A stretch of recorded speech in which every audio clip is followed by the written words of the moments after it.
Les nouvelles en détail. Les forces spéciales maritimes des gardiens de la révolution iranienne, l'armée idéologique de l'Iran, ont saisi aujourd'hui un porte-conteneur lié à Israël dans le Golfe. Un commentaire de Sarah Al-Maghrabi.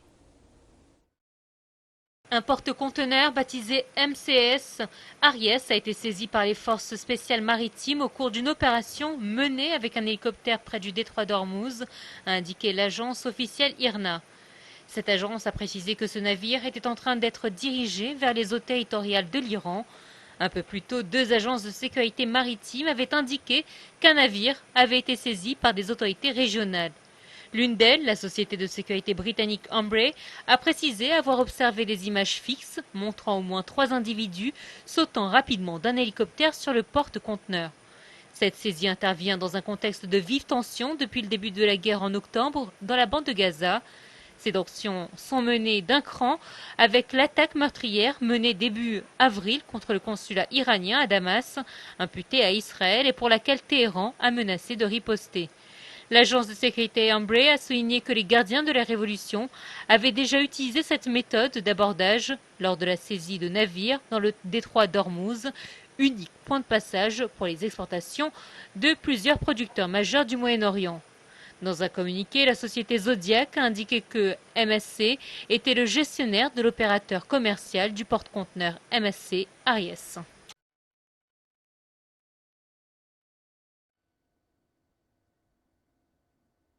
Un acte avec des conséquences puisqu'Israël a immédiatement réagi en disant que l'Iran subira les conséquences de son choix d'aggraver davantage la situation, a mis en garde aujourd'hui l'armée israélienne alors que le pays est en alerte face aux menaces de représailles de Téhéran.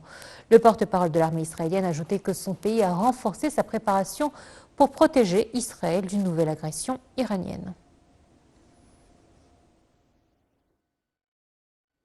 Des troupes américaines sont en route aujourd'hui vers le Moyen-Orient sur fond de crainte d'une riposte de l'Iran contre Israël, plus de 6 mois après le début de la guerre dans la bande de Gaza. Sarah Al-Maghrabi nous donne plus de détails. Nous envoyons des moyens supplémentaires dans la région pour soutenir les efforts de dissuasion régionale et accroître la protection des forces américaines, a déclaré vendredi soir un responsable du ministère de la Défense américain à Washington. Le président américain Joe Biden a dit vendredi qu'il s'attendait à ce que l'Iran passe bientôt à l'action en réponse à une question sur les menaces contre Israël, accusé par la République islamique d'être à l'origine de la frappe contre son consulat à Damas le 1er avril. Dans ce contexte, M. Biden a envoyé le chef du commandement central américain en Israël pour des entretiens samedi.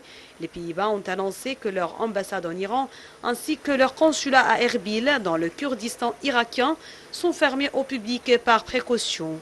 La veille, la compagnie allemande Lufthansa et sa filiale autrichienne ont annoncé suspendre leurs vols vers Téhéran jusqu'au jeudi 18 avril.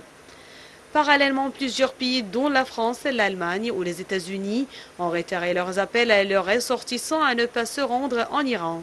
Depuis des mois, les organisations humanitaires et les chancelleries étrangères, y compris les États-Unis, principal allié d'Israël, exhortent Israël à ouvrir des routes directes d'approvisionnement vers le nord de la bande de Gaza, où la crise humanitaire est plus aiguë.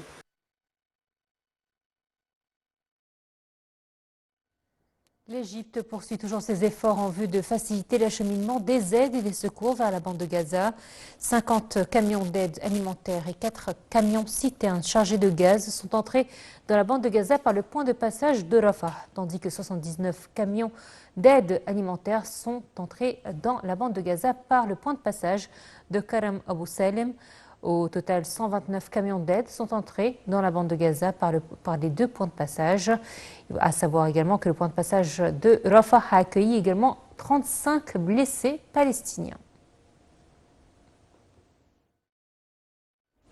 Le ministère palestinien de la Santé a annoncé samedi, aujourd'hui, un nouveau bilan de